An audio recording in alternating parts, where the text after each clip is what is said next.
Hello everyone and welcome to LTspice tutorials. In this tutorial we explain how to simulate an RLC or the resistor, inductor, capacitor circuit in LTspice. Over here you can see a simple RLC circuit and we have set the initial voltage across the terminals of the capacitor to be 5 volts and we have set the initial current through the inductor to be 0.05 amps. And over here you can see the time domain response of this circuit. We can see the voltage through the terminals of the capacitor and we can see a very nice damped response. And you can see that approximately maybe after 0.9 milliseconds we can see that the response dies out.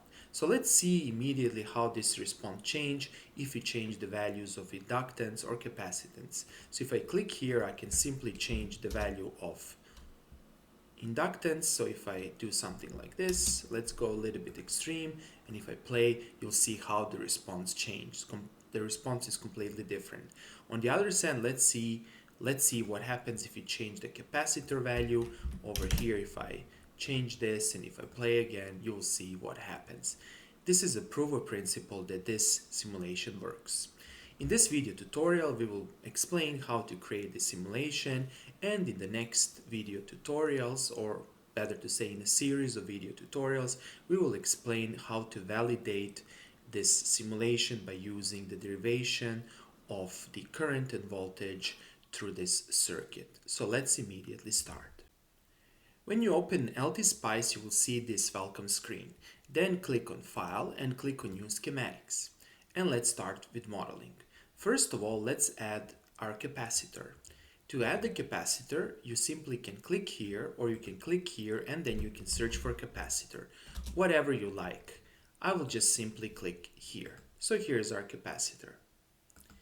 Then do the right click to exit the capacitor mode.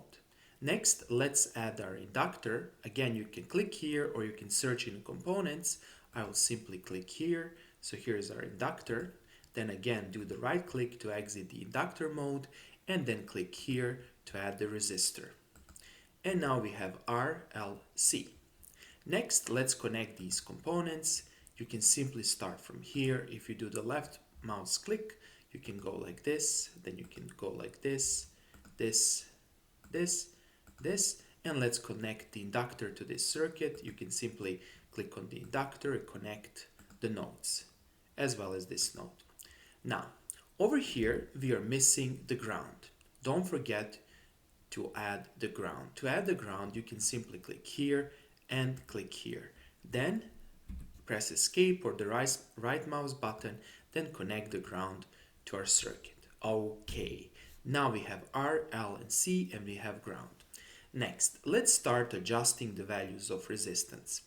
To adjust the value of the resistance, right-click on resistance and let's enter 1000 ohms. Similarly, right-click on L and let's adjust the inductance. Here, let's go with something like this. And series resistance you can set to 0, since we want to have an ideal inductor. And then finally, right-click on a capacitance, and the capacitance, it's usually a very small number. Let's start with something like this. So 10 to minus 1, 2, 3, 4, 5, 6, and 7. Okay, good. The next step is to set the initial conditions. For that purpose, we need to use nets. So find this net button, click here, and give the name to the net as N1. And click on OK and place the net here. Net is actually a node that can be used for setting up initial conditions. Now press Escape. Good. To set the initial conditions, locate this .t. This is actually the spice directive. Click here and over here type this .ic, where IC stands for initial condition, and then let's specify this V and then in parentheses N1. This means that we want to specify the voltage at N1, and let's specify this to be 5. In this way, we have specified an initial voltage across the terminals of our capacitor. Similarly, let's adjust the initial current through our inductor. To do that, you simply need to type I. I is a symbol for current, and then over here, the name of our inductor is L1. And here you need to specify the value. Let's go with, for example, 0.02 or something similar. Now, again, .IC means that we want to specify the initial condition. This is a directive for initial condition in SPICE. Then we need to specify the voltage of this node, that is of the node N1, it's 5. Then we want to specify a current through our inductor. That is the initial value of the current, and this is 0.02. Press OK and click here. Good. Press escape. Next, let's adjust our simulation. That is, let's configure our simulation. To do that, simply do the right click and click on Configure Analysis. Over here you have several options. In this video tutorial, we are performing the transient analysis, and consequently you need to click here. Here you need to specify the stop time. Over here I will guess the stop time. However, you can also perform a simple analytical calculation to figure out what is the time constant of the system, and on the basis of this you can select the stop time. This will be explained in the future video tutorials.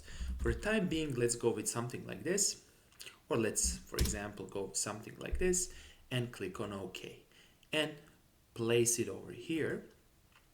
Here you can see the initial conditions and you can see the simulation conditions. So let's press OK and let's click here to simulate everything. After you simulate everything, this screen will pop up. However, we don't see the graphs. To see the graph, hover over this area, do the right click and click on Add Traces.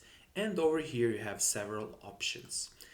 We want to plot the voltage across the terminals of the capacitors, that is V and 1. And let's click on OK and voila, here it is. Here is our voltage. We can see that maybe the stop time should be decreased. To do that, simply right click here and then let's go with, for example, let's say 1 millisecond. Click OK, then run again, and here it is. Looks beautiful. This is a very nice response of the RLC circuit.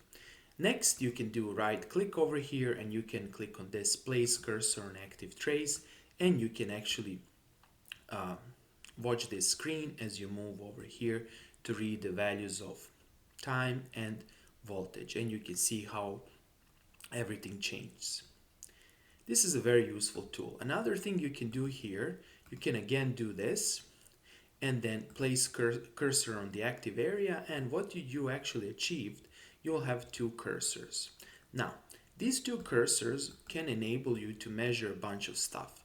So for example, you can place one cursor here, another one here, and then you can see the difference. You can see the difference in time and the difference in amplitude. And this is very good to estimate or to see how fast the things decay, etc. And that's it. Simple as that. So nothing special. Literally in 5 minutes, you can simulate an RLC circuit. In the future video tutorials, we will provide equations and then we will verify these equations in LTspice. Okay, that's all for today and thanks for watching.